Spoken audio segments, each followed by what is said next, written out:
The Vancouver Canucks make a shocking move that has left fans quite confused as they place defenseman Erik Brannstrom on waivers. We're going to break all this down, why he was waived, and more later on this episode. Before we start, I just want to give a huge shout out to everyone that subscribed. If you're a part of the 5,875, thank you for supporting us, and we're trying to reach our goal of 6,000. So if you're enjoying the content and you want to stay up to date on everything to do with the Canucks, make sure to go down and hit that subscribe button. But with that, let's just hop straight into the topic today, which is the fact that the Vancouver Canucks make quite a shocking move today. As we can see from the Vancouver Canucks, PR General Manager Patrik Allvin announced today that Erik Brannstrom has been placed on waivers for the purpose of an assignment to Abbotsford. Now, going into this, we know that the Canucks got Brannstrom for what pretty much felt like nothing going into the season. With Brannstrom as well, he felt like the only other puck-moving defenseman on this lineup other than Quinn Hughes.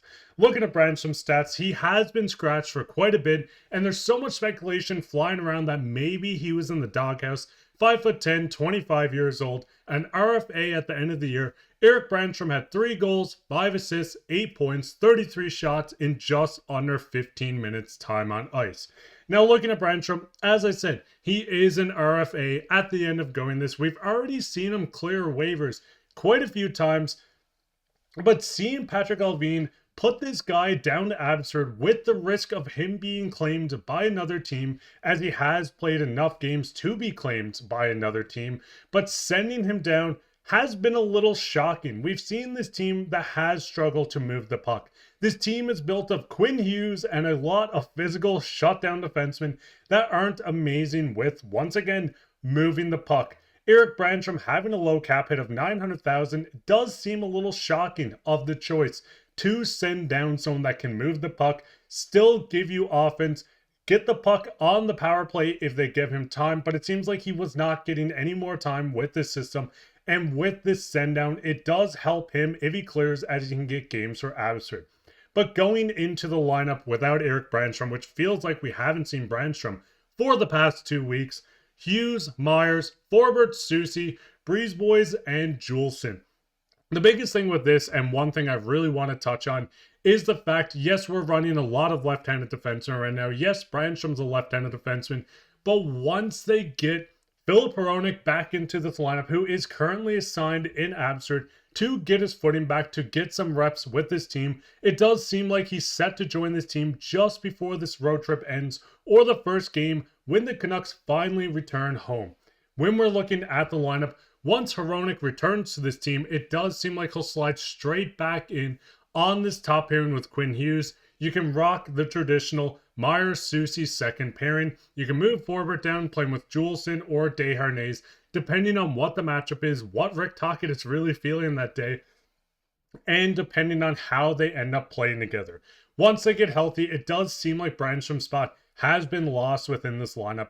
As I said, he has produced 8 points this season in 28 games. He has been stuck on the third pairing this entire time, but looking at the advanced metrics on this team, it doesn't seem like Brannstrom was really producing at the level that maybe the Canucks thought. And I mean, right now, the Canucks didn't know what they were getting with him when they did acquire him.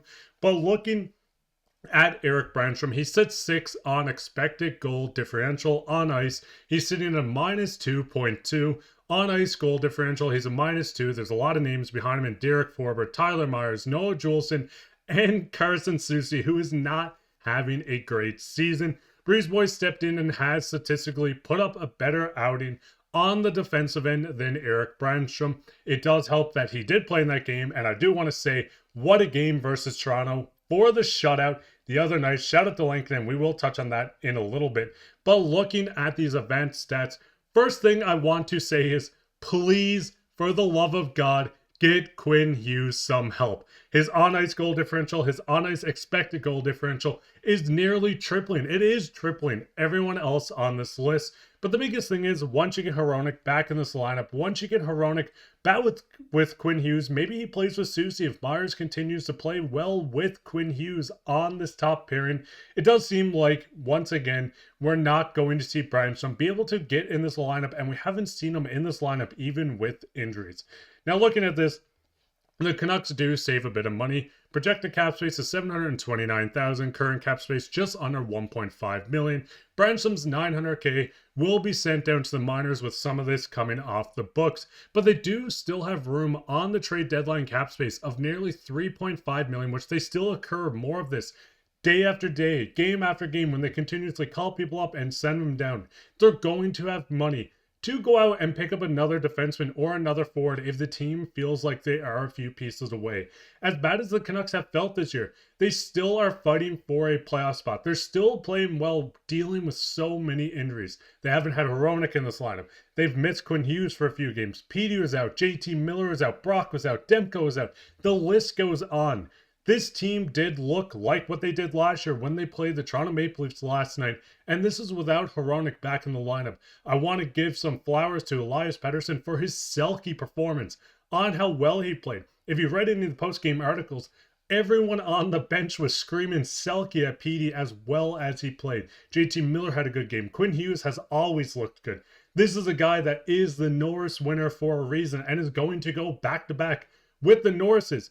But to get back to Brannstrom, I don't think he's going to fit in this lineup. If he does get claimed, and there is a good chance with so many teams dealing with injuries, we've seen the Minnesota Wild is a team that has had defensive issues this year due to injuries with Faber out now. But looking at this, I do think there is a high chance it gets claimed. If not, they have an extendable guy in the AHL that they can call up on a whim. Maybe he finds his game a little better in the AHL. Maybe he develops a bit more. This guy is still only 25 years old, so it's going to get quite interesting on what happens. But what are your guys' thoughts on this? Do you think this move is to get Filip Hronek back? Do you think he's going to join the team versus the Jets? Or do you think he's going to come home for the first homestand leading into the second half of the season? Let me know down in the comments, but I also do want to touch on the fact that there was Chris Johnson's trade board that did come out, and the Canucks had the most players on this list. We see Elias Pettersson, JT Miller, we see Nils Höglander, and Vincent Desharnais. Things are getting interesting in Vancouver. Brannstrom being sent down, Hronek coming back. These big names being listed as the number 1 and 2 trade targets. Obviously, this is with all the rumors flying around, and I don't want to touch on it too much. I just found it quite interesting that the Canucks have the most players on Chris Johnson's big board, even though the Canucks, in my opinion, are in a position to still look to compete this year. They're not going to blow up this team and trade 2 of their star forwards. They're not going to move on from a guy like Desharnais and Höglander for just a draft pick. This is a team that wants to compete with guys like Brock Boeser, who just set a record for the Canucks, coming in at top 10 in goals in Vancouver Canucks history. I know this is a lot to look at, but what's your guys' thoughts on everything I spoke of today? What's your thoughts on the Canucks sending Brannstrom to the AHL? What's your thoughts on the big board that Chris Johnson put out? Who do you like the Canucks to trade for? I know there's a lot of rumors with a lot of people popping around, and we will put out a video tomorrow, so keep your eye out for that, as there are more rumors of the Canucks and on multiple other players. Let me know down in the comments right down there. Leave a like, subscribe, share this with your friends. We'll be back tomorrow with another episode, so keep your eye out for that. But I've been your host, Mark. Bye, and take care.